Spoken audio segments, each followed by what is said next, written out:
इन्फोसिस ने 18,000 करोड़ का share buyback announce किया है। ये टेंडर ऑफर रूट के थ्रू होगा और बायबैक प्राइस 1800 रुपए पर शेयर है।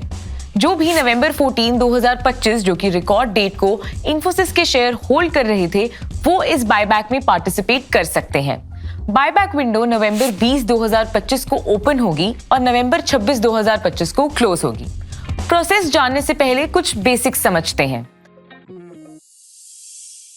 बायबैक तब होता है जब कोई कंपनी अपने सरप्लस कैश का यूज करके अपने ही कुछ शेयर्स एग्जिस्टिंग शेयर होल्डर्स से वापस खरीदती है। टेंडर ऑफर बायबैक में कंपनी शेयर होल्डर्स को इनवाइट करती है कि वो अपने शेयर्स एक फिक्स्ड प्राइस पे ऑफर करें, जो अक्सर मार्केट प्राइस से ज्यादा होता है।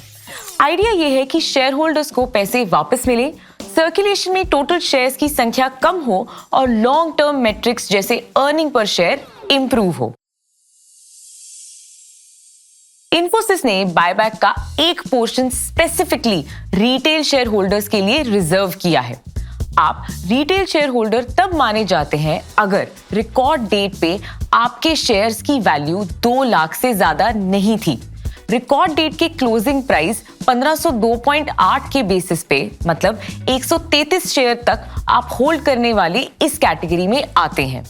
रिटेल शेयर होल्डर्स के लिए बायबैक इंटाइटलमेंट 2/11 का है, मतलब हर 11 शेयर्स के लिए 2 शेयर्स। बाकी सभी शेयर होल्डर्स के लिए ये इंटाइटलमेंट 17/706 का है, मतलब हर 706 शेयर के लिए 17 शेयर्स। ये इंटाइटलमेंट इंडिकेट करता है मिनिमम कितने शेयर्स कंपनी एक्सेप्ट करेगी अगर आप पार्टिसिपेट करते हैं।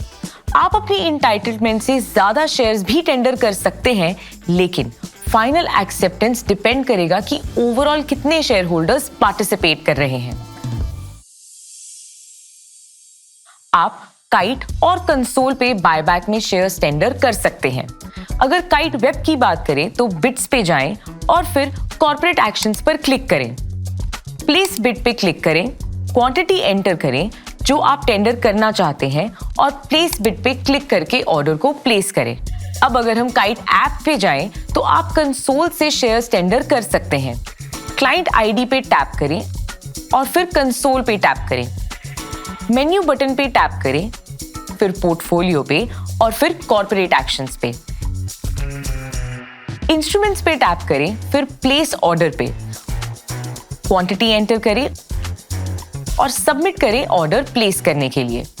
26 नवंबर को बायबैक क्लोज होने के बाद इन्फोसिस एक्सेप्टेंस रेशियो फाइनलाइज करेगी। एक्सेप्टेड शेयर्स डेबिट करेगी, अनएक्सेप्टेड शेयर्स वापस आपके डीमैट में रिलीज करेगी और बायबैक अमाउंट सीधा आपके बैंक अकाउंट में 3 दिसंबर तक क्रेडिट कर देगी।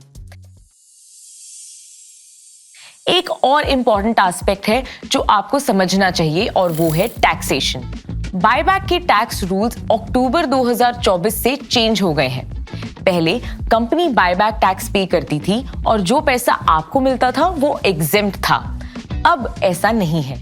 अब जो पैसा आप बायबैक से रिसीव करते हैं वो इनकम फ्रॉम अदर सोर्सेज की तरह ट्रीट होता है और आपकी नॉर्मल स्लैब रेट पे टैक्स लगता है और आपकी पूरी इन्वेस्टमेंट का वैल्यू कैपिटल लॉस की तरह ट्रीट होता है। सो अगर आपने इन्फोसिस 1400 में खरीदा था और 1800 पे टेंडर किया तो पूरा 1400 कैपिटल लॉस बन जाता है।